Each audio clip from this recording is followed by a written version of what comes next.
Didik TV KPM.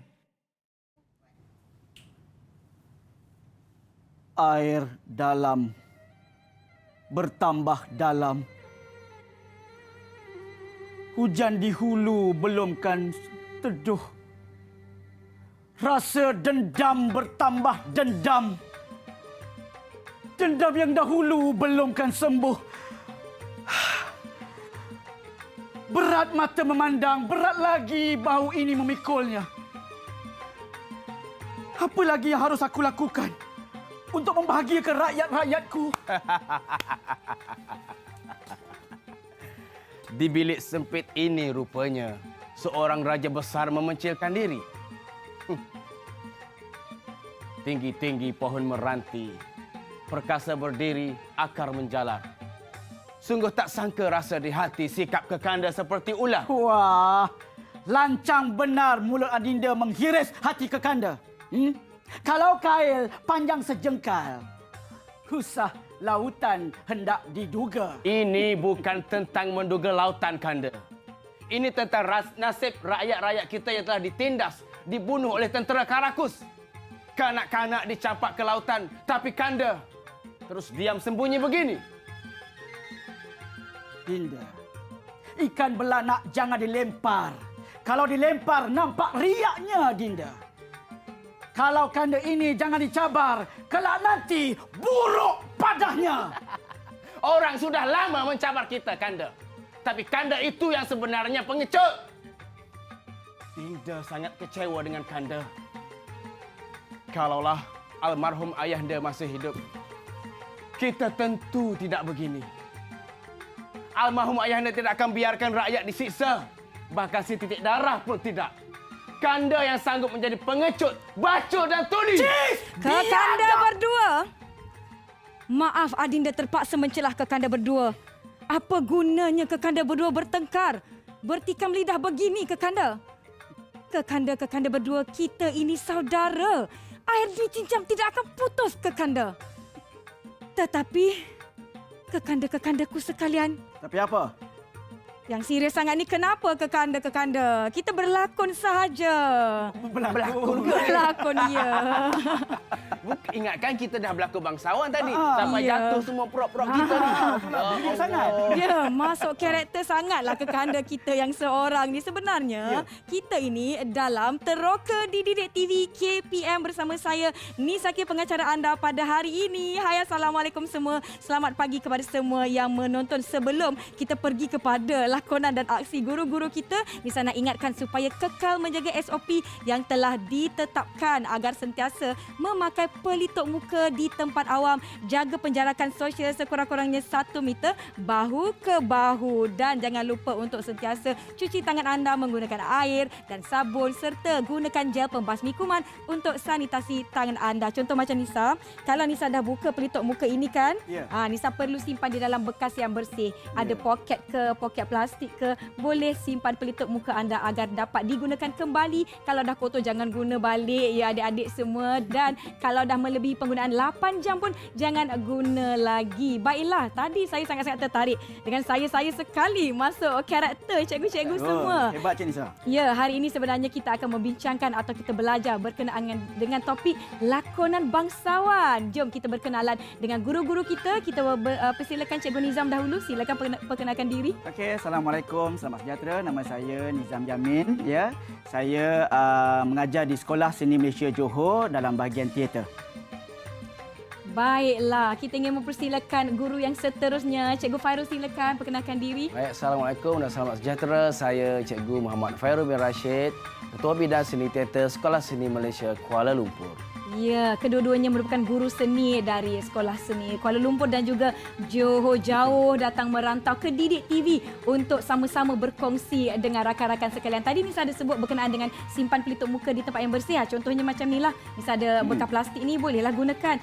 Kalau cikgu-cikgu semua untuk menzahirkan lakonan yang mantap dengan ekspresi muka, gaya, pandangan mata. Sebab itulah guru-guru ini tidak memakai pelitup muka. Tapi jangan risau, kami di sini cukup menjaga jarak sosial yang telah ditetapkan. Mungkin mungkin dalam kamera angle-nya kecil ya. Lakonan kan kita nampak macam Betul. rapat je tapi sebenarnya tidak. Ya, baiklah sebenarnya tak sabar-sabar nak membincangkan tentang topik pada hari ini di mana lakonan bangsawan. Apa yang kita lakukan tadi mungkin Cikgu Nizam boleh mulakan dulu cerita sedikit apa lakonan yang kita lakukan tadi. Okey, itu adalah sedikit petikan lakonan daripada elemen-elemen bangsawan lah. Ya, baik. Okey, lakonan bangsawan daripada cerita Arab. Cerita Okey, Arab. dia sebenarnya dalam gaya lakonan tu kita ada banyak dia punya kata ciri-ciri gaya lakonannya. Baik. Okey, jadi kita serahkan pada Cikgu Fairul lah. Okey, untuk ciri pertama bagaimana? Okey, baik. silakan. Untuk hari ini kita akan belajar tentang gaya lakonan bangsawan dan topik kedua tentang pergerakan dan blokir dalam bangsawan. Baik. Jadi untuk segmen selepas ini anak-anak murid di luar sana akan didedahkan dengan 6 gaya lakonan bangsawan dan juga cara berlakon bangsawan di pentas yang akan Ya. kita huraikan satu persatu dengan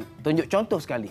Dan kalau adik-adik di rumah yang sedang menonton sekarang itu, ini boleh ikut sama-sama apa Ya. yang kita tunjukkan nanti, boleh berlakon sama-sama. Ikut di sini dan terus dapat input tersebut. Nizam pun boleh ikut berlakon ya. Mesti. Sudah semestinya. Saya rasa teruja dengan pemakaian dah macam cikgu-cikgu sekalian. Tunjuk sikit pakaian kita semua boleh tahan masing-masing mengikut karakter dan juga watak masing-masing. Sebenarnya saya nak tanyalah, pakaian ni penting ke untuk menzahirkan watak kita cikgu? Ya, kalau ikutkan sebenarnya pakaian ni dia merupakan dalam elemen scenografi, Ya. menghidupkan lagi, menjiwaikan lagi untuk orang kata membantu pelakon tu sendiri. Membantu. Dan kostum juga menerangkan ciri latar kepada cerita itu juga. Contoh macam apa yang kita pakai ni menerangkan ciri latar bagaimana? Latar masyarakat Arab lah. Ya. Masyarakat istana juga. Dekat istana. Macam saya ni watak apa cikgu sebenarnya? Mungkin ada yang tertanya masuk-masuk marah ke kanda berdua. Sebenarnya watak apa ni? watak puteri, cuma Watak kita puteri. kita ambil image saja, tidak ambil Image seluruhnya. sajalah. Ya, betul. Kalau pakai seluruhnya nanti tak cukup waktu. Habislah, tak cukup masa lah nak berlakon lagi. Tak cukup macam berlakon. Baju saja dah pakai setengah jam. Betul. Ya. Mungkin itu antara cabaran yang orang tidak tahu daripada segi lakonan. Kalau kita pergi tengok teater kan, Ya. di Istana Budaya, rindunya bila sebut Istana Budaya. Maklumlah di musim pandemik ini kita tidak dapat berkumpul dan menyaksikan persembahan teater yang sungguh gah, sungguh orang kata mantap dan padu di Istana Budaya tersebut. Saya lihat dengan propsnya, dengan suasana di atas pentas, pakaian-pakaian sungguh-sungguh cantik. Itu antara perkara ataupun aspek yang menghidupkan lagi sesuatu lakonan dan jalan cerita. Jadi kalau macam bajunya tak kena, karakternya tak kena, tak jadilah ya, tak hiduplah watak tu. Saya nak tanya cikgu boleh? Cikgu Nizam dah berapa lama mengajar di Sekolah Seni Johor? Okey, saya bermula pada tahun 2017. 2017, ya. Ini dah tahun yang keempat saya lah, Baik. insya-Allah. Yang Cikgu Faru pula? Saya baru masuk ke Sekolah Seni Kuala Lumpur pada 2019. Sampai hari ini sebelum tu saya di sekolah menengah biasa jadi cikgu bahasa Melayu. Ya, cikgu bahasa Melayu. Ya. Jadi sebab itulah ayatnya keluarnya sedap, kata-katanya disulamkan dengan peribahasa, kata-kata bidalan dan sebagainya. Saya sebenarnya tak sabar-sabar nak mula berlakon, nak belajar tentang seni lakonan. Mana tahu tiba-tiba ada job tepi kan. Baiklah, tapi sebelum tu adik-adik yang di rumah saya kira sudah pun sangat-sangat teruja untuk bersama-sama kita. Cikgu Faru pun dah ajak kita berlakon bersama-sama. Sebelum itu kita akan berhenti rehat seketika. Jangan ke mana-mana, kita kembali selepas ini teroka di Didik TV. Didik TV KPM.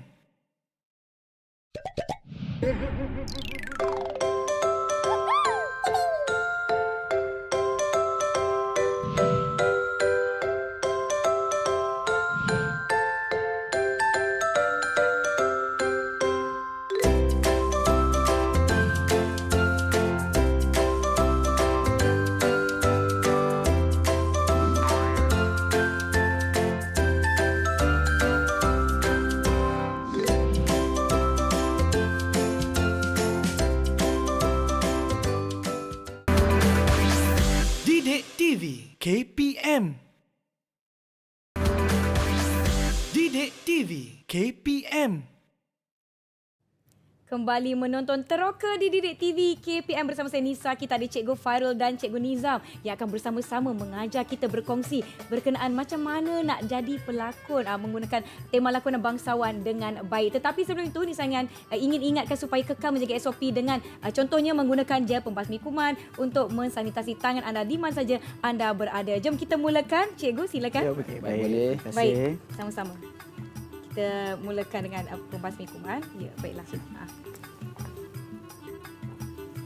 Jom cikgu, apa yang akan kita berbincang untuk slot pertama ni? Silakan cikgu. Baik, untuk sesi kali ini kita akan pergi kepada topik gaya lakonan dalam bangsawan yang mana mengandungi 6 elemen lah yang akan kita ajarkan. Jadi kita tak nak buang masa, kita minta adik-adik di sana bersedia untuk dengar satu persatu isi-isi tentang 6 gaya lakonan bangsawan yang akan kita ajarkan. Pada saat ini kita akan terangkan dahulu 6 isi tersebut dan selepas ini kita akan susul dia dengan penerangan huraian berserta contoh lakonan yang kita boleh buat sama-sama di rumah dan juga di sini. Okey 6 gaya lakonan dalam bangsawan ini yang pertamanya ialah to stylize. Stylize. Yang kedua, ucap tetap. Yang ketiga, gerak tetap. Betul. Dan yang keempat, saya cabar Nizam sambung. Jangan cabar beta. Dinda jarak bukan sosial? cabar kanda. Jarak Dinda sosial, suruh sambung. Jarak sosial. Dinda suruh Dinda nak sambung. ingatkan. Yang keempat apa kanda? Sebab terkejut. Terkejut. Okey, Terkarakter. Ya, betul. Yang keempat iaitu letak tubuh. Letak Ya. tubuh. Letak tubuh. Letak tubuh. Yang kelima iaitu kita panggil KI. Okey. KI. Okey. Iaitu kiong. Kiong. Iaitu lenggok Lenggok suara. suara. Dan yang terakhir iaitu improvisasi. Improvisasi. Okey. Jadi itu adalah 6 aspek yang akan kita huraikan sekejap lagi untuk sama-sama kita belajar. Jadi kita tak nak buang masa, kita terus nak bagi penerangan kepada semua. Yang pertama tadi stylize. Apakah yang dimaksudkan sebagai stylize dan macam mana gaya lakonan stylize itu sendiri? Ya. Baik untuk pengetahuan semua, stylize ini bermaksud gaya lakonan, gerak isyarat yang dibesar-besarkan, dilebih-lebihkan untuk menunjukkan emosi dan ekspresi pelakon. Sebagai contoh kita tengok gambar di sini, ada gambar pelakon yang membesarkan body language-nya untuk menggambarkan gaya lakonan stylize. Jadi mungkin Cikgu Nizam boleh hurai sikit. Kenapa perlunya stylize ni? Okey, perlunya stylize ini kerana pada zaman dahulunya bangsawan ketika dipentaskan iaitu pelakon-pelakon berada di atas panggung ni saya dan penonton-penonton pada ketika itu ada yang mungkin duduk jauh di belakang. Mereka tak nampak apa yang pelakon tu buat di atas pentas. Jadi pelakon tu harus mengambil inisiatif untuk memperbesarkan gerak aksinya, lakonnya supaya penonton akan kata, okey, barulah nampak dia sedang marah. Oh, barulah nampak sedang melakukan suatu perkara. Betul. Baik. Jadi kita tak nak buang masa. Kita tengok contoh gaya lakonan stylize melalui contoh yang kita improvisasi kat sini untuk kita lakukan sama-sama. Cik Nisa pun Silakan. boleh sama-sama di sini Saya cuba. okey. Cuba. Baik, kita nak mulakan situasi di mana? Kita pulang pada Cikgu Fairul. Baik, kita mulakan situasi mencari Dinda saya yang hilang. Oh. Puteri yang hilang. saya yang hilang. Okey. Kanda, Ya, Kanda. Dinda. Jaga jarak dulu, Dinda. Puteri Dinda hilang, Kanda. Semalaman Dinda cari tak jumpa. Bagaimana semua ini harus berlaku? Sudahkah puteri itu dicari di mana-mana? Sudah dicari di mana-mana. Serata alam sudah Dinda cari, Kanda. Itu Puteri Dinda, Kanda. Di situ Kanda. rupanya bersembunyi. Ya, maaf. Dinda ingatkan, Kanda tak nampak Dinda di sini. Itu dia. Contoh gerak lakonan bangsawan stylize yang kita tunjuk gaya yang dibesar-besarkan untuk memaparkan ciri lakonan tersebut. Dan juga saya kira untuk menekankan lagi macam tadi dah cari di mana-mana. Tak berjumpa maknanya begitu luas dan jauh telah Betul. mencari. Dan hadir pun bersekali. Dialog dan gerak tu hadir bersekali secara exaggerate. Baik. Dan seterusnya kita tengok kepada ucap tetap. Ucap tetap ini adalah satu set dialog yang memang perlu ada di dalam teater bangsawan dan ia berdasarkan kepada ciri-ciri istana tersebut. Dialog ucap tetap ini tidak boleh diimprovisasi. Ia mesti melalui proses yang telah dilatih terlebih dahulu dan mengikut disiplin sesuatu istana. Tapi untuk yang umum kita adalah contoh yang nak ditunjukkan. Tapi mungkin Cikgu Nizam nak tambah lagi tentang ucap tetap. Okey, ucap tetap ini kalau kita lihat biasanya contoh kalau di balerong istana scene memaparkan adegan memaparkan di istana, kita melihat bagaimana orang biasa menghadap sultan dia akan menyebut ampun tuanku beribu-ribu ampun. Itu basic. Asas. Ampun tuanku beribu-ribu ampun, sembah patik harap diampun. Apa kata kita bersama-sama bertiga ni bercuba? Cikgu Nizam buat kami ikut. Jadi Saya penonton di rumah ikut. pun sama ya? Ya, Okey. boleh. Kita sama-sama. 1, 2, 3. Ampun tuanku beribu-ribu ampun, sembah patik harap diampun. Ada harap, ada mohon. Boleh Ya betul. Ya, harap boleh. diampun boleh, mohon diampun pun boleh. Kita cuba lagi sekali untuk pengukuhan. Di Baik. luar sana ikut sama-sama ya. Sama-sama tau. Ready? 1, 2, mula. Ampun tuanku beribu-ribu ampun, sembah patik harap diampun. Itu dia ucap Ya. tetap dalam teater bangsawan. Dan dalam kita melaksanakan adat istiadat ucap tetap itu, dia hadir bersama-sama dengan gerak Betul, tetap. Nisa. Ya. Gerak tetap pun adalah satu disiplin gerak lakon yang wujud dalam situasi istana ataupun apabila kita berhadapan dengan raja. Ya. Bila di luar istana pun ada kita bertemu raja, kita ada gerak tetap yang lebih kurang samalah. Jadi gerak tetap ni Cikgu Nizam ada nak tambah? Baik, saya tambah juga. Okey, gerak tetap ini, okey, dia seiring dengan ucap tadi, di mana gerak tetap bila kita bertemu dengan raja, kalau kita ada orang kata mengkabarkan kabar berita, kita harus menggunakan jari kita begini. Kalau penonton-penonton boleh melihat ya, begini. Okey, kita letak di dahi, di tengah-tengah celah-celah kening kita ni, kita letak dan kita mengatakan ampun tuanku beribu-ribu ampun, sembah patik harap diampun. Ada kabar berita yang ingin patik katakan. Maknanya dia nak menekankan ada kabar yang ingin diberitahulah. Ya. Contoh kalau perang ke kan, kalau ada apa-apa ke. Dan yang kedua dinamakan merafak sembah. Yang tadi dinamakan mendatang sembah. Okey, yang kedua merafak sembah. Merafak sembah ni kalau macam contoh Nisa berjumpa dengan sultan, Ya. Nisa akan kata nak mohon sesuatu lah, nak mohon emas ke, kan. Jadi dia tukar pula jadi daripada begini, okey, kepada begini, dia lentikkan jari.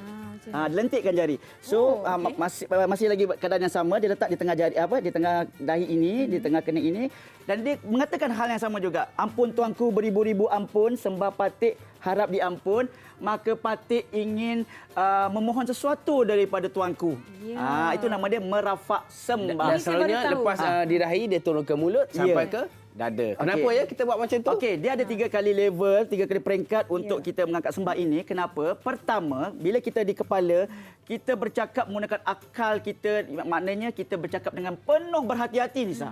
Okey, dan yang kedua, dekat mulut. Maknanya kita berhati-hati kita mengeluarkan kata-kata kita di depan sultan. Mengeluarkan kata-kata yang sangat indah, susunan kata-kata itu.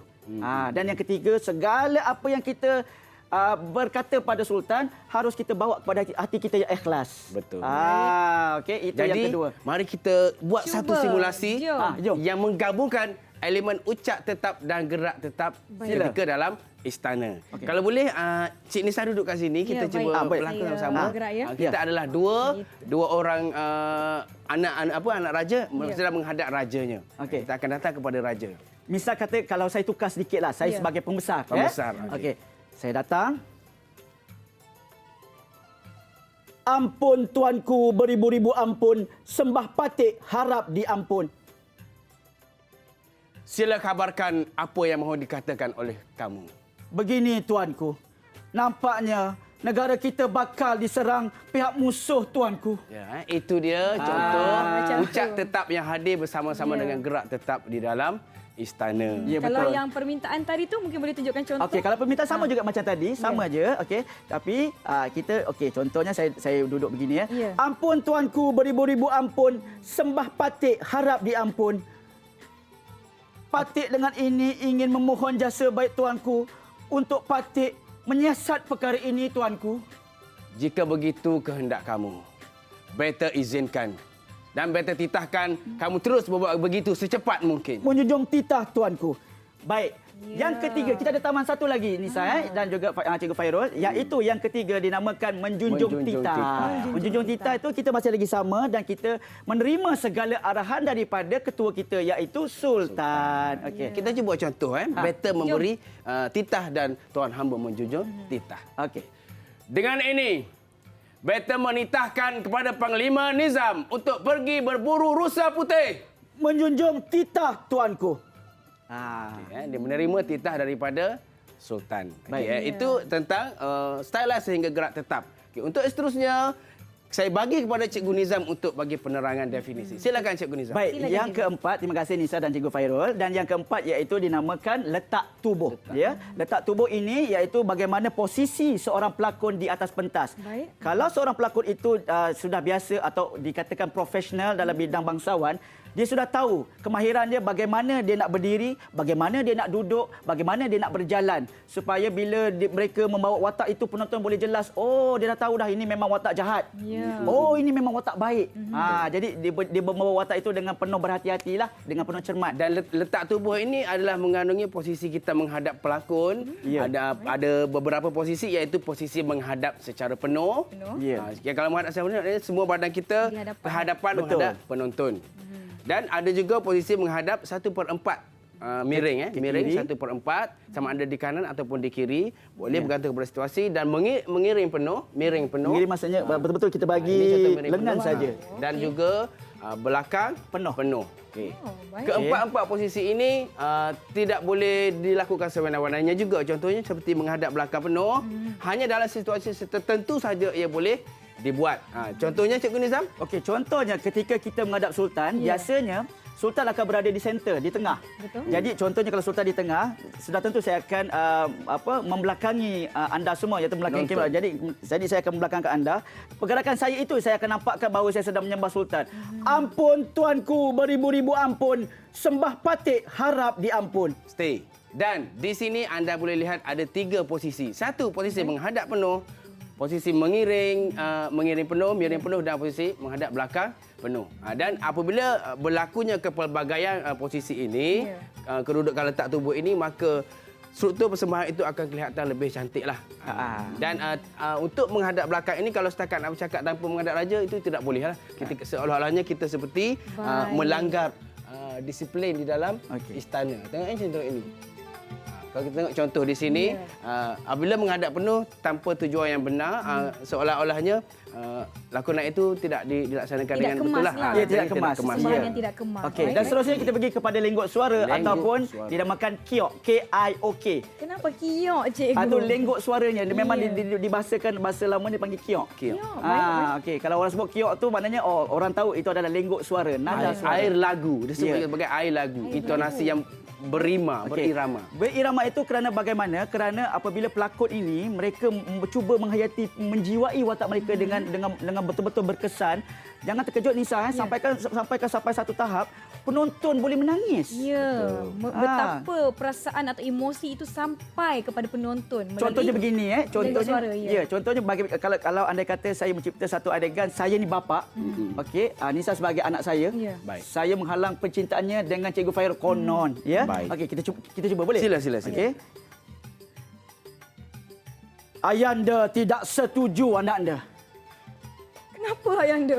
Kenapa ayahanda menghalang? Cukup! Jangan diingkar perkataan ayanda. Kalau tidak buruk padanya anak anda. Tapi ayahanda, cinta saya pada Farul begitu dalam ayahanda. Cinta. Apa yang boleh dibuat dengan cinta anak anda? Ampun tuanku, beribu-ribu ampun, sembah patik, mohon diampun. Patik merayu kepada tuanku untuk menerima sahajalah pinangan patik ini tuanku. Sungguh patik ini adalah rakyat yang hina tuanku. Kerana kasih sayang kami sangat dalam dah lebihnya tuanku. Okey. Ampun tuanku. Ya, itu contoh. Ada pelbagai ragam lagu dan intonasi dalam mengujarkan dialog itu tadi. Itu tentang Lebih-lebih lengkok lagi kalau suara. nak mempamerkan emosi macam tadi sedih. Ya, Takkanlah betul. ayahanda Ya. terima je lah. Tak ada macam tu Ya. kan. Dia kenalah macam ayahanda kenapa dia ada penekanan. Nada tu suara memang ni? kita bagi, orang kata memang betul-betul bagi penekanan yang berlebihan. Dan dalam bersama tu ada juga satu part yang menarik tarik nasib. Tarik nasib pun dia ada lenggok dia yang seperti kita dengar seperti merintih-rintih. Dia menyanyi lagu kerana sedih yang teramat, kecewa. Jadi dia pun menarik nasib. Contohnya kita pernah dengar dalam lagu Contoh. Ikan Kaloi lah. Betul. Yang merintih-rintih. Duhai perigi, airnya biru. Ya. Tarik nasib itu maksud ada mengandungi kioknya tersendirilah. Okey. Baik, Dan yang seterusnya Cikgu Nizam. yang terakhir iaitu kita menekankan tentang aspek improvisasi. Improvisasi.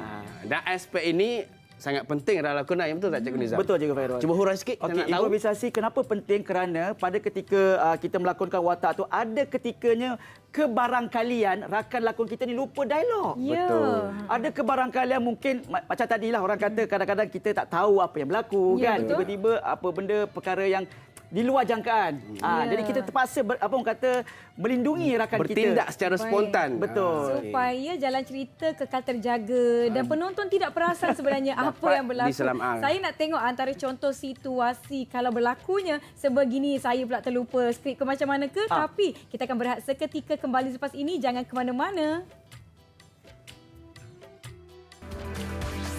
Didik TV KPM. Salam sejahtera. Nama saya ialah Arwin Raj. Saya dari SJKT Kero. Untuk semua guru yang mulia, jasa kalian akan selalu kami kenang. Tetaplah menjadi pelita untuk anak bangsa. Selamat Hari Guru. Thank you for the care and love you shower to us. You are the best teachers. Happy Teachers Day. Guru adalah panduan terbaik. Terima kasih Guru.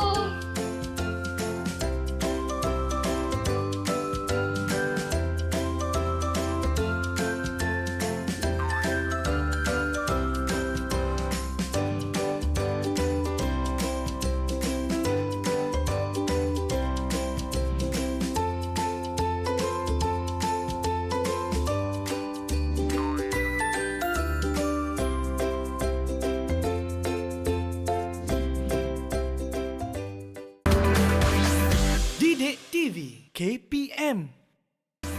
Didik TV KPM. Rasanya betapa gelapnya dunia ini. Dinda, lihatlah ayahanda kita ini. Ayuhai ayahanda, apakah gerangannya berlaku sehingga rupa menjadi sebegini ayahanda? Ayahanda tiada selera untuk makan anak anda. Kenapa ayahanda? Kenapa Dinda? Sebab setelah sekian lama ayahanda bermimpi, ayahanda teringin dan mengidam nak makan nasi dengan budu. Budu Dinda? Budu. Oh Allah, tak dapat loh. Tak dapat budu Kanda. Rumah Dinda, anak anda sudah habis budu Kanda. Habis bagaimana sekarang ini? Kita improvisasi saja. Jangan makan budu, kita makan kuah-kuah kari ayam. Ya, kembali menonton Teroka Didik TV KPM. Itu adalah contoh berlakunya improvisasi. Improvisasi, Sekiranya contoh dalam situasi yang lupa. Ya, betul. Tersalah lupa sebut, jalan cerita, tersalah sebut dan sebagainya. Jadi, apabila berlaku perkara tersebut, bagaimana? Biasanya seseorang pelakon itu dia cover balik kawan dia tu. Yang penting sekali tindakannya mesti sesuai dan tepat ikut keadaan. Ya. Improvisasi juga. Ya. Salah cara akan jadi sia-sialah, akan boleh mengganggu lakonan itu sendiri. Macam contoh tadilah, saya masuk tadi saya dah langgar dah benda ni. Ya. Jadi akhirnya saya tunggu masa yang tepat untuk improvisasi. Bila host masuk baru saya usik. Sebab saya tak ada sebab masa tu nak ubah. Jadi saya biarkan sehingga saya jumpa sebab. Macam pengalaman sendiri, tentu Nizamu pernah kan saya nak kongsilah dengan penonton di luar sana. Silakan. Pernah saya berlakon dalam teater bangsawan Menyerahnya Seorang Puteri. Masa tu saya pakai rambut palsu. Saya kena memanjat di atas satu tempat tinggi. Bila nak turun rambut tu tersangkut dengan tali, dah jatuh. Jadi saya nak selamatkan, saya ketika itu watak macam watak pelawak. Ya. Saya kata akulah penyair yang menyamar. Dah rambut palsu menyamar lah kan. Ya. Jadi akhirnya sebab itu terselamatlah keadaannya. Ada tak pengalaman Cikgu Nizam? Ya, ini pun saya nak kongsi juga kepada anda yang berada di rumah atau berada di mana-mana. Okey. Improvisasi ini penting kerana kadang-kadang kita nak menunjukkan bagaimana kesatuan kita bersama rakan-rakan kerja kita dalam lakonan. Jadi kepada adik-adik ini saya nak kongsikan juga di mana ada satu ketika ini saya ada watak transisi daripada mimpi ke realiti. Wow. Jadi kiranya pada ketika itu misalnya saya pakai beginilah kononnya. Okey, pada ketika mimpi saya pakai begini, realitinya saya kena buka baju ini, tinggal ini saja. Tapi yang pada ketika persembahan, saya tak pakai baju di dalamnya. Wah. Bila saya buka, masih ada lagi orang kata badan saya lah. Ya. Maka saya berbisik dengan kawan saya berkata, tolong cover saya sekejap. Tapi saya berbisik tanpa penonton sedar. Cover saya sekejap. Lepas tu saya pun kata dengan ayat saya penambahan ayat-ayat baru. Baik. Saya kata, baik tunggu dulu. Kan? Ayahanda nak pergi ke sini dulu. Pergi sini. Padahal tak ada dalam skrip. Ya. Tapi sebenarnya dibenarkan. Okey, dibenarkan. Tapi jangan terlalu orang kata berlebih-lebihan lah. Ya. Takut dia melaratkan cerita. Dan pada zaman dulu improvisasi sering juga digunakan untuk memanjang-manjangkan cerita atau memendek-mendekkan cerita bergantung kepada penonton lah. Dia tengok dia rasa seronok maka akan panjangkan cerita. Nampak penonton boring maka pendekkan cerita.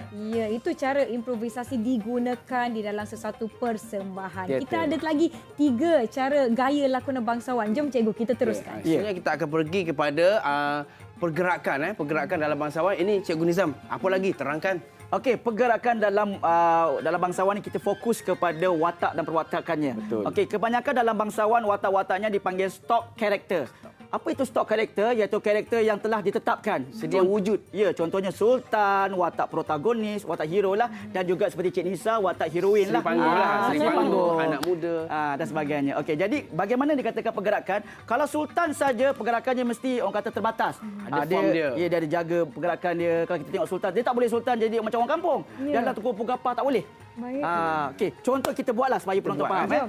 Sekarang Contoh adegannya bagaimana? Sekarang situasinya ialah ayahanda dengan permaisuri nak pergi berburu, tiba-tiba diserang oleh seekor jin dalam hutan. Seekor jin? Untuk membezakan watak antagonis dengan watak protagonis dalam cerita ini. Okey, Okey. silakan Tuan Puteri dan dia permaisurinya dengan rajanya. Kekanda, Ya, Kekanda Dinda. telah berjanji dengan Dinda untuk membawa Dinda berburu di hutan. Benar. Dinda teringinlah nak makan daging kijang. Hai manusia, apa gerangan berbuat di hutan ini?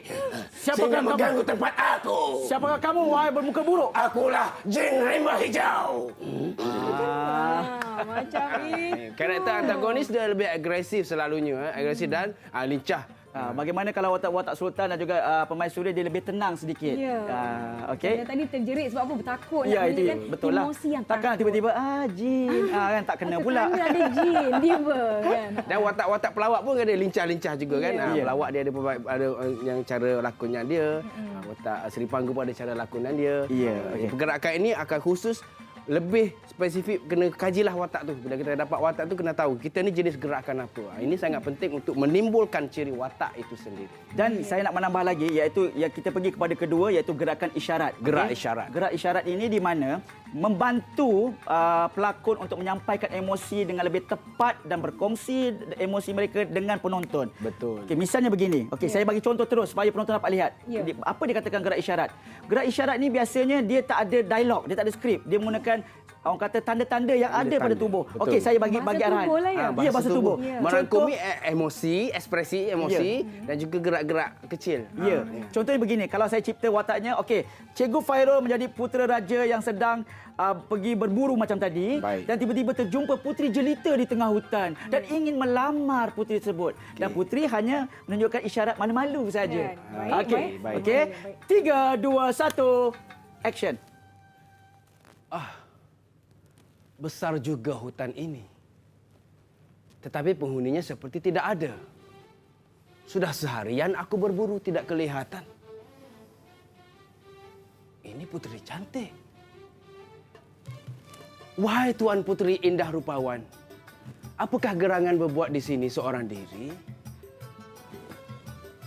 Malu-malu pula puteri ini. Wahai Tuan Puteri, bercakaplah dengan hamba. Hamba ingin sekali mengenali Tuan Puteri. Cut. Itu contoh. Okey, itu contoh antara yang dinamakan gerakan Gerak isyarat. isyarat. Di mana kita lihat bagaimana puteri dia tak bercakap pun. Tapi kita dapat tahu, kita dapat baca reaksi dia yang sangat malu-malu tu mungkin dia pun suka dan jatuh hati kepada putera raja. Okey? Okey, gerak isyarat. Gerak Okey, isyarat. seterusnya Dan Cikgu Fairul. Akhir sekali, prinsip blocking dalam mentasan teater. Sebenarnya teater bangsawan ke ataupun teater lain pun semua ada prinsip blockingnya. Baik. Jadi prinsip blocking ini adalah susun atur ataupun susun letak pelakon-pelakon di atas pentas. Ini merupakan aspek-aspek pengarahan dan pelakon pun terlibat sama dalam menjayakan blocking itu. Dan, kalau kita nak ambil contoh yang lebih mudah untuk penonton-penonton yang tak pernah tengok bangsawan, pernah tengok tak Kadet Polis kat sekolah kan? Kadet kau sekejap ke kanan, kejap ke kiri, pecah 3 jadi 1. Itu contoh blocking yang disusun atur untuk menjadikan satu set persembahan. Jadi blocking di atas pentas teater ini saya kira kita dengar lagi apa Cikgu Nizam bagi tahu dan kita cuba tunjuk contoh blocking-blocking yang bergerak. Okey, baik. Okey, blocking ini kalau kita lihat iaitu susun atur ni supaya semua penonton secara asasnya semua penonton dapat melihat pelakon-pelakon mereka. Okey, jadi ini saya nak kongsikan di mana kalau kita lihat contohlah kalau kita lihat bangsawan dahulu, mereka ini pelakon-pelakon sangat famous. Sangat popular. Jadi mereka ada di antara yang pelakon-pelakon tu ada pelakon kesayangan mereka. Jadi kalau pelakon kesayangan mereka dihalang oleh pelakon lain, jadi mereka penonton ni membayar. Mereka tidak datang. puas hati lah. Ya, tak puas hati lah. Jadi Mereka marah. marah. Ya, marah, kan? Jadi itulah fungsi orang kata sistem blocking ini menyusun mengikut kesesuaian, ya. Dan dari sudut pandang yang lebih disiplin, kedudukan itu mesti mengikut keutamaan dialognya. Kalau masa itu watak-watak tertentu yang lebih penting, maka yang lain blockingnya lebih tersembunyi, terkebelakang lah. Mungkin mereka tak faham juga, Fairul. Kita kena bagi contoh tunjuk juga. kena berlakon juga. Baru adik-adik kita akan faham. Kita tunjuk contoh bagaimana? satu situasi. Sekarang ini situasi apa yang kita nak buat, Cikgu Nizam? Okey, cuba kalau kita cipta watak di mana Sultan sedang memikirkan cara nak atasi bagaimana Masalah dalam masalah, negara. ya. Okey, baik. Boleh. Siapa jadi sultan? Cikgu Okey. Fairul lah. Baik, saya akan jadi sultan. Beta sangat-sangat risau saat ini. Negara Karakus ingin meminang puteri Beta, tapi Beta tidak setuju. Apakah pendapat Memanda Menteri? Ampun tuanku, beribu-ribu ampun. Sembah patik harap diampun. Adapun pandangan patik supaya Tuan Puteri dikawinkan saja dengan putera mereka, tuanku. Ayahanda. Kalaulah dikawinkan dengan mereka, Beta takut puteri Beta dianiaya nanti. Kita tahu putera raja itu zalim orangnya. Okey, itu contoh bila kita nak meletakkan watak raja lebih dominan, dia akan ke depan. Okey, alright. Dan blocking juga berlaku dengan adanya level. Betul tak, Cikgu Betul. Nizam? Peringkat, maksudnya dia punya peringkatnya lah. ya. Okey, kalau biasanya kalau okey, satu lagi saya menambah, kalau biasanya watak utama ataupun watak yang sedang bercakap, dia dibenarkan, watak itu dibenarkan untuk pergi ke mana-mana yang disukalah sepatutnya. Dan watak yang tidak ada dialog, okey, watak yang tidak ada dialog dan watak yang tidak ada fungsi harus berdiri saja. Tak boleh dia pula tiba-tiba bergerak ke hulu kilir. Jadi nanti penonton akan keliru, siapa yang kita nak dengar siapa ni? Kita nak tengok watak siapa ni? Namun ketika situasi itu pelakon-pelakon yang lebih kecil fungsinya akan memakai fungsi gerak isyarat tadi. Mereka memberi gerak isyarat yang minimal dan sesuai dengan watak mereka untuk menunjukkan kesatuan lakonan itu sendiri. Contoh-contoh, Cikgu, saya rasa saya faham situasi gerak isyarat. Contohlah kalau saya tengok teater, ada orang kampung. Tapi pembesar-pembesar di tengah sedang berbual. Tapi orang kampung ni dia gunakan bahasa tubuhnya. Contohnya, konon-konon tengah berjual beli, berborak-borak, berbisik-bisik. Ataupun dia sedang mengumpat. Mengumpat. juga. Mengumpat dia macam tu. Baik. Ya. Jadi itu adalah tentang prinsip blocking dalam teater tadilah. Jadi keseluruhannya untuk gaya lakonan bangsawan ini, jika kita dapat hadam dan menyatukan semua aspek-aspek ini dalam persembahan bangsawan, maka insya-Allah persembahan itu akan menjadi sangat hebatlah. Sangat hebat dan sempurna dari segi rukun dan disiplinnya. Betul tak, Cikgu? Baik. Betul. Sebenarnya kan Cikgu berdua, saya sangat-sangat seronok turut sama berlakon yang di rumah pun saya kira telah menjadi seorang pelakon bangsawan. Boleh pakailah apa-apa baju ataupun uniform yang ada di rumah, terus ambil watak bangsawan tersebut. Saya kira tepat waktunya untuk saya minta Cikgu Fairul atau Cikgu Nizam membuat sedikit rumusan berkenaan dengan topik kita pada hari ini, iaitu gaya lakonan bangsawan. Silakan. Baik, keseluruhannya kita belajar teater bangsawan di sekolah seni ini adalah sebagai satu silibus. Silibus yang mahu mengangkat dan memelihara unsur-unsur teater bangsawan yang ada di negara kita supaya ia tidak luput di zaman. Dan kita tahu JKKM pun sentiasa menganjurkan siri semarak bangsawan dan kita lah sekolah seni lah akan cuba untuk menjadi pelapis kesinambungan ini supaya tidak hilang daripada negara kita. Betul tak, Cikgu Nizam? Ya, saya akan minta Cikgu Nizam tambah, tetapi sebelum itu mungkin Cikgu Fairul boleh kongsikan sedikit mungkin contoh-contoh teater ataupun persembahan yang telah kita lihat di Istana Budaya contohnya. Okey, teater yang bangsawan. Bangsawan di Istana Budaya ni sekarang kita lupa, Cikgu Nizam. Antaranya yang sebelum-sebelum ini, sebelum pandemik COVID lah, iaitu Batu Belah Batu Bertangkuk, betul.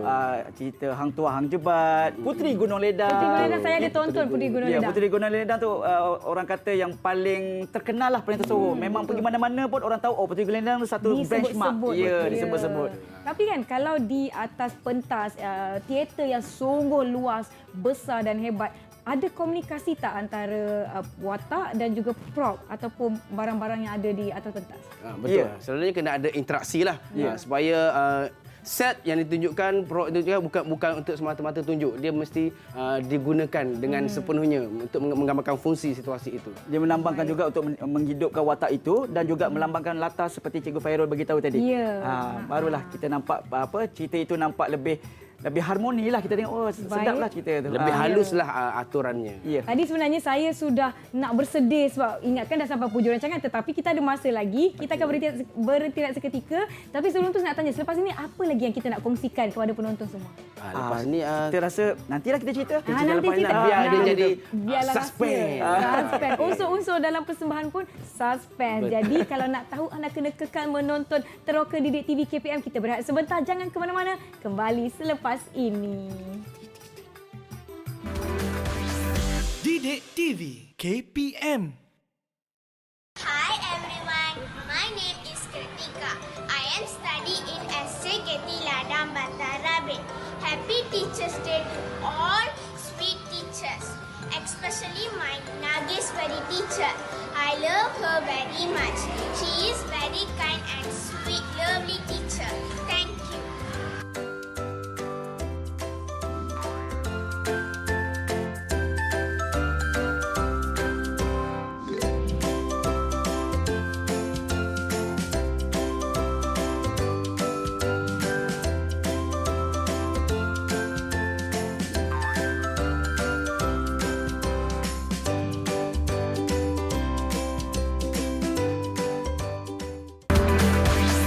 Didik TV KPM.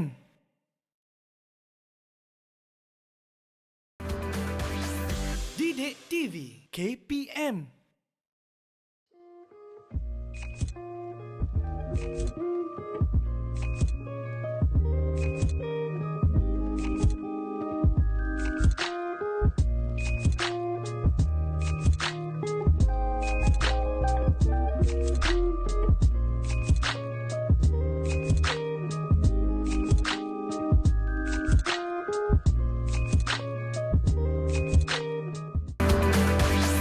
Didik TV KPM.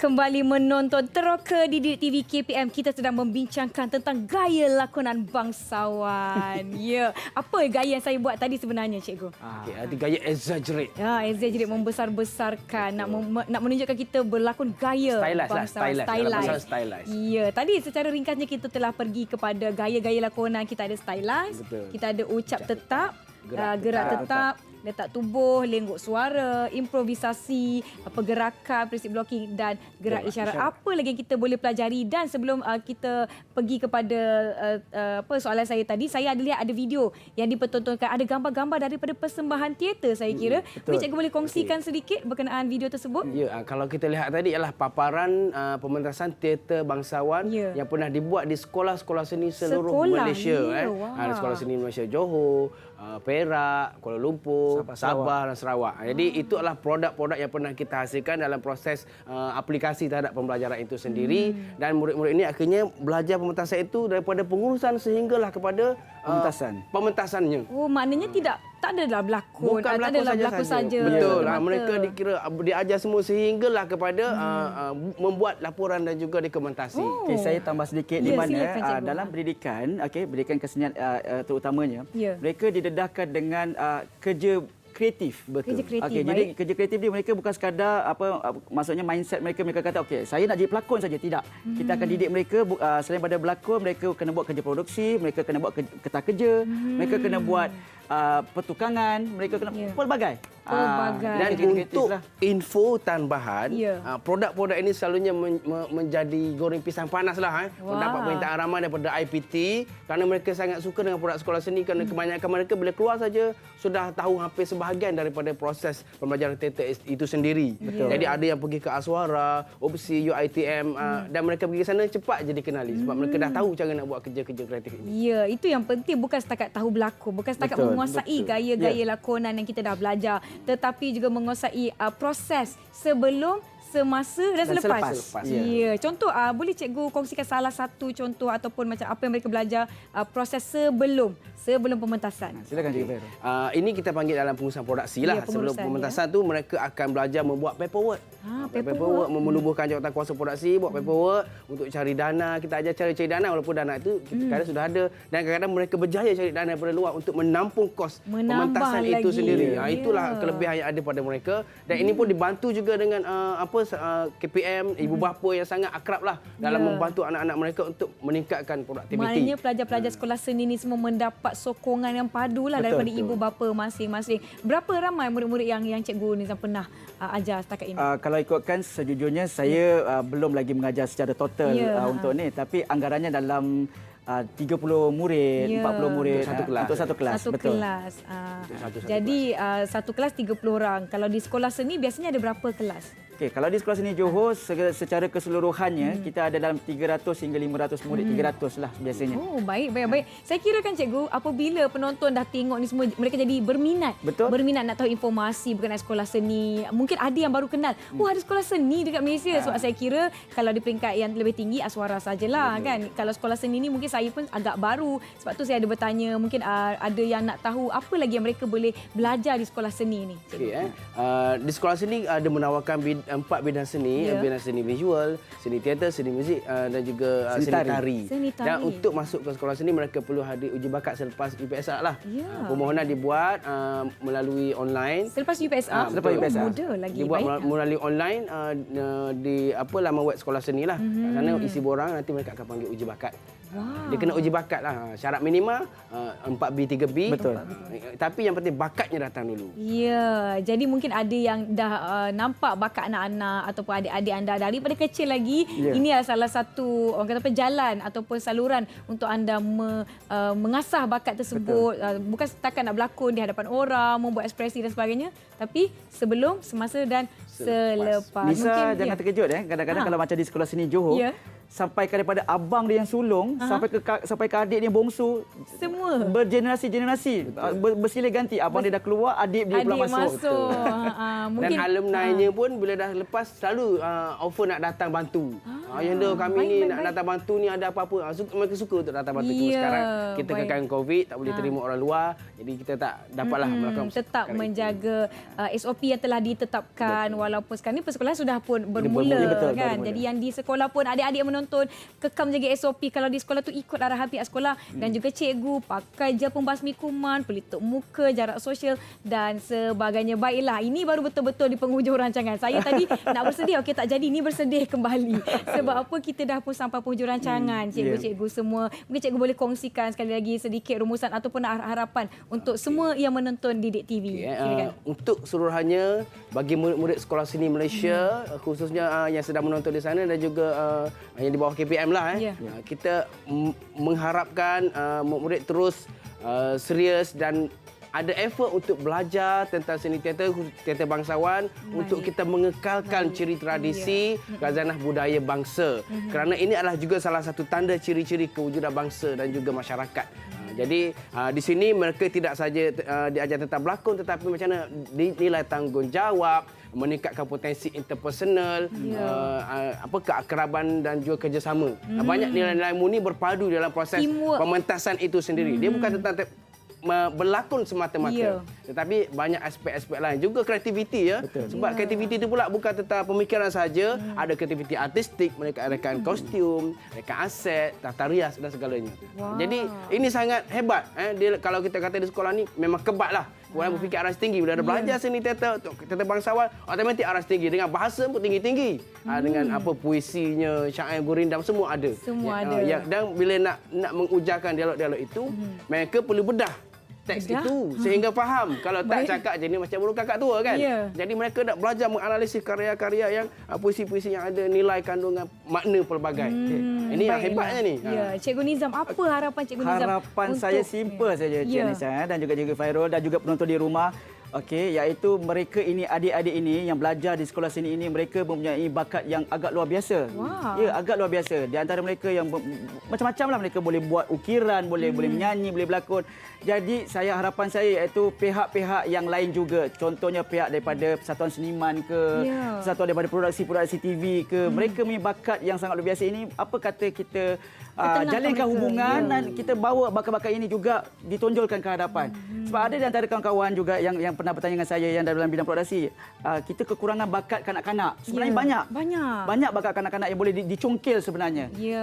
Dan kita wajar berterima kasih kepada Kementerian Pendidikan Malaysia yang telah berjaya mengusulkan satu sistem yang munculkan sekolah seni Malaysia di beberapa negara, 5 sekarang sekolah seni Malaysia, Johor, Perak, Kuala Lumpur, Sabah dan Sarawak. Yang mana memberi ruang untuk anak-anak kita di seluruh Malaysia datang belajar tentang bidang kesenian ini. Inilah effort yang telah didatangkan oleh KPM sebagai tanggungjawab terhadap sistem pendidikan tanah air. Ya, saya pun sungguh berbesar hati mendengarkan bahawa banyak bakat-bakat yang tunggu masa nak dicungkil dan diketengahkan. Jadi terima kasih sekali lagi kepada Cikgu Nizam dan Cikgu Fairul dari Sekolah Seni Kuala Lumpur dan Sekolah Seni Johor kerana bersama-sama dengan kami di Teroka Didik TV KPM. Saya pun sangat seronok hari ini. Banyak perkara yang saya belajar. Saya harap lepas ni bolehlah tiba-tiba apply untuk teater ke, bangsawan ke, buat job tepi. Baiklah, sebenarnya kita dah sampai ke hujung rancangan dan kita akan tinggalkan anda dengan sebenarnya penutup drama kita tadi, lakonan kita tadi. Lakonan tadi tergantung sebenarnya. Kenalah bagi tahu penonton apa yang berlaku. Tak adalah mereka tertanya-tanya bergaduh macam itu je ke? Adik-beradiknya bergaduh macam itu je ke? Inilah kekanda-kekanda saya. Kita akan tinggalkan anda dengan lakonan ini. Kita jumpa lagi di episod yang akan datang. Jangan lupa terus menonton Teroka di Didik TV KPM. Saya Nisa Kia. Assalamualaikum. Bye. Okay, kita teruskan. Kekanda. Kanda. Dinda bermimpi semalam, Kanda. Dinda bermimpi. Mimpi apa, Dinda? Kekanda. Dinda bermimpi negara kita diserang oleh tentera Karakus. Ya, Kanda sudah tahu tentang itu. Ini yang Kanda cuba mencari jalan. Jadi apa yang perlu kita perbuat sekarang ini? Tenangkanlah kepada kami, Kekanda. Risau sekali rasanya. Ya, Kekanda, tolonglah Kekanda. Apa yang harus kita lakukan, Kekanda? Sudah puas Dinda berfikir. Sudah puas Dinda merenung. Tidak ada juga jawabnya. Tolonglah, Kanda. Kita harus selesaikan masalah ini. Nanti musnah negara kita, Kanda. Usah banyak bercakap, Dinda. Bagi peluang Kanda juga bercakap. Silakan. Kanda cakaplah. Kanda sebenarnya senang dari tadi berfikir kita serang negara mereka kembali. Kita serang negara mereka? Ya. Kekanda, mampukah kita menyerang negara Karakus yang sungguh besar dan kuat itu, Kekanda? Tentera kita sedikit sahaja, Kanda. Bagaimana mahu melawannya? Kita mata lain kali bila berlakon tengok pada kamera. Sekarang kamera dekat situ. Kamera kat situ kan? Kalau tengok situ memang takkan nampak. Ya. Lagi sekali ke Saya ingat kita sedang berlakon teater, bukan berlakon TV. Ya, berlakon teater bangsawan. Tapi kita dalam TV, betul lah, Janisa. Aman. Itulah perbezaan dia.